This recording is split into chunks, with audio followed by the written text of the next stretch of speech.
ಶಿಮುಲ್ನ ವ್ಯವಸ್ಥಾಪಕ ನಿರ್ದೇಶಕರಾದಂಥ ಹಾಗೂ ನಮ್ಮ ಹಿರಿಯ ಸ್ನೇಹಿತರಾದಂಥ ಡಾಕ್ಟರ್ ಲೋಹಿತೇಶ್ವರ್ ಅವರಿದ್ದಾರೆ. ಅವರು ಈ ಯೋಜನೆ ಬಗ್ಗೆ ಕಳೆದ 1-2 ವರ್ಷಗಳಿಂದ ಮತ್ತು ಸುಮಾರು 20 ವರ್ಷದಿಂದ ನಮ್ಮ ಶಿಮುಲ್ನಲ್ಲಿ ಸಕ್ರಿಯವಾಗಿ ವಿಸ್ತರಣಾಧಿಕಾರಿಯಾಗಿ ಹಾಗೂ ಶಿಮುಲ್ನ ವಿವಿಧ ಹುದ್ದೆಗಳಲ್ಲಿ ಅತ್ಯಂತ ಕ್ರಿಯಾಶೀಲರಾಗಿರುವಂತಹ ಒಂದು ವ್ಯಕ್ತಿ, ರೈತ ಸ್ನೇಹಿ ವ್ಯಕ್ತಿ ಮತ್ತು ವಿಜ್ಞಾನದೆಡೆಗೆ ತುಡಿತಾ ಇರುವಂತಹ ಒಂದು ವ್ಯಕ್ತಿ. ಹೌದು ಸರ್, ತಾವು ಈ ಯೋಜನೆ ಬಗ್ಗೆ ತಮ್ಮ ಅನುಭವಗಳನ್ನು ಹಾಗೂ ರೈತರಿಗೆ ಇದರಿಂದ ಆಗುವ ಲಾಭಗಳು, ಪಶುವೈದ್ಯರಿಗೆ ಇದರಿಂದ ಆಗುವ ಲಾಭಗಳು, ಇದ್ರ ಬಗ್ಗೆ ದಯವಿಟ್ಟು 1-2 ಮಾತುಗಳನ್ನು ಆಡ್ಬೋದು. ನಮಸ್ತೆ. ರಾಜ್ಯಗಳಲ್ಲಿ ಉತ್ಪಾದಕತೆ ಅನೇಕ ಕಾರಣಗಳು ಬರುತ್ತದೆ. ಈ ಕಾರಣಗಳನ್ನೆಲ್ಲ ಗುರುತಿಸಿ ಇನ್ನೂ ಒಂದು ಕಡೆ ರೈತರಿಗೆ ರಾಸುಗಳಲ್ಲಿ ಉತ್ಪಾದಕತೆ ಅಂದರೆ ರಾಸುಗಳ ಗರ್ಭ ಕಟ್ಟದೇ ಇರೋದಕ್ಕೆ ಅನೇಕ ಕಾರಣಗಳಿದೆ. ಇದನ್ನೆಲ್ಲ ಅದನ್ನು ಗುರುತಿಸಿ ಅದನ್ನು ನಾವು ರೈತರ ಮಟ್ಟದಲ್ಲಿ ಗುರುತಿಸಬೇಕು, ನಂತರದಲ್ಲಿ ವೈದ್ಯರ ಮಟ್ಟದಲ್ಲಿ ಗುರುತಿಸಬೇಕು. ಇದನ್ನೆಲ್ಲ ಗುರುತಿಸಿ ನಾವು ಇದನ್ನು ರಾಸುಗಳನ್ನು ಉತ್ಪಾದಕತೆಗೆ ಕೊಂಡೊಯ್ಯುವುದು ಅತ್ಯಂತ ಪ್ರಮುಖವಾದ ವಿಷಯ. ಈ ನಿಟ್ಟಿನಲ್ಲಿ ಪಶುವೈದ್ಯಕೀಯ ಮಹಾವಿದ್ಯಾಲಯ ಅತ್ಯಂತ ಒಳ್ಳೆಯ ಕೆಲಸಗಳನ್ನು ಮಾಡ್ತಾ ಇದೆ.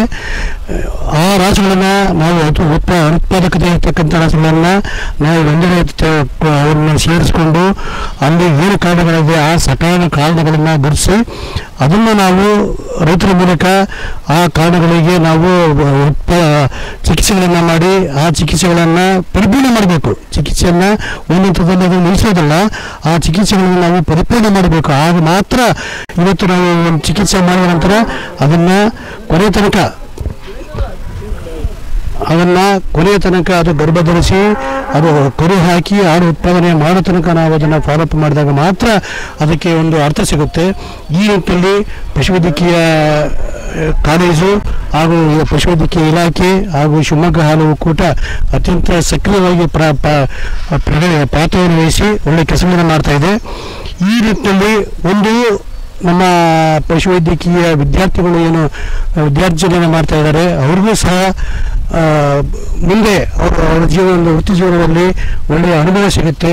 ಜೊತೆಗೆ ನಾವು ರೈತರಲ್ಲಿ ನಾವು ಏನು ಉತ್ಪಾದಕ ರಾಸುಗಳಿದ್ದಾವೆ ಇದನ್ನು ಉತ್ಪಾದನೆ ಅಂತ ನಾವು ಸಾಗಿಸಿದರೆ ಮುಂದಿನ ದಿನಗಳಲ್ಲಿ ಅತಿ ಹೆಚ್ಚು ಹಾಲನ್ನು ಉತ್ಪಾದನೆ ಮಾಡೋ ಮೂಲಕ ಅವರ ಆರ್ಥಿಕತೆ ಸುಧಾರಣೆ ಕಾರಣಗಳಾಗುತ್ತವೆ. ಈ ನಿಟ್ಟಿನಲ್ಲಿ ಈ ಯೋಜನೆಯನ್ನು ಮುಂದಿನ ದಿನಗಳು ಸಹ ನಾವು ಮುಂದುವರಿಸಬೇಕಾಗಿರೋದ ಅವಶ್ಯಕತೆ ಇದೆ. ಹೇಗೆ ಅಂತ ಹೇಳಿದ್ರೆ ರೈತರಿಗೆ ನಾವು ಅನೇಕ ಸಲಹೆಗಳನ್ನು ಕೊಡ್ತೀವಿ, ಅನೇಕ ಸರ್ಕಾರದಿಂದ ಅನೇಕ ಸಹಾಯಗಳನ್ನು ಸಹ ಮಾಡ್ತೇವೆ. ಅದನ್ನು ಮುಂದುವರಿಸಬೇಕಾಗುತ್ತದೆ. ಉತ್ಪಾದನೆ ಹೆಚ್ಚಿದಂಥ ರೈತರು ಅವರೆಲ್ಲ ಈಗಾಗಲೇ ಅನೇಕ ರೈತರು ಈಗೇನು ನಾವು ಅನೇಕ ಶಿಬಿರಗಳನ್ನು ಮಾಡಿದ್ದೇವೆ, ಆ ಶಿಬಿರಗಳನ್ನು ಮಾಡಿದ ರೈತರು ಅವರ ಅನುಭವಗಳನ್ನು ಹಂಚ್ಕೋತಾ ಇದ್ದಾರೆ.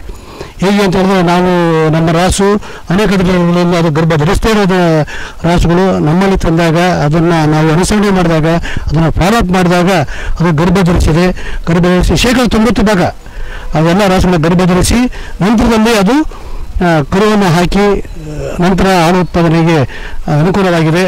ನಂತರದಲ್ಲಿ ಅತಿ ಹೆಚ್ಚು ಹಾಲನ್ನು ಉತ್ಪಾದನೆ ಮಾಡಲಿಕ್ಕೆ ಸಹಕಾರಿಯಾಗಿದೆ.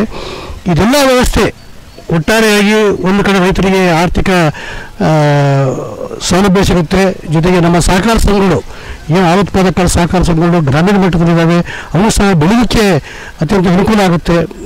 ಆ ನಂತರ ಒಕ್ಕೂಟಗಳು, ಶಿವಮೊಗ್ಗ ಹಾಲು ಒಕ್ಕೂಟ, ಇದೇ ರೀತಿ ಇರ್ತಕ್ಕಂಥ ಎಲ್ಲ ಒಕ್ಕೂಟಗಳು ಸಹ ಬೆಳೆದು ಒಟ್ಟಾರೆಯಾಗಿ ಈ ವ್ಯವಸ್ಥೆ ಒಂದು ಒಳ್ಳೆಯ ಪರಿಣಾಮಕಾರಿಯಾಗಿ ಬರಲಿಕ್ಕೆ ಇದು ಒಂದು ಯೋಜನೆ ಅತ್ಯಂತ ಫಲಕಾರಿಯಾಗಿದೆ ಅಂತ ಹೇಳಲಿಕ್ಕೆ ನಾನು ಇಷ್ಟಪಡ್ತೇನೆ.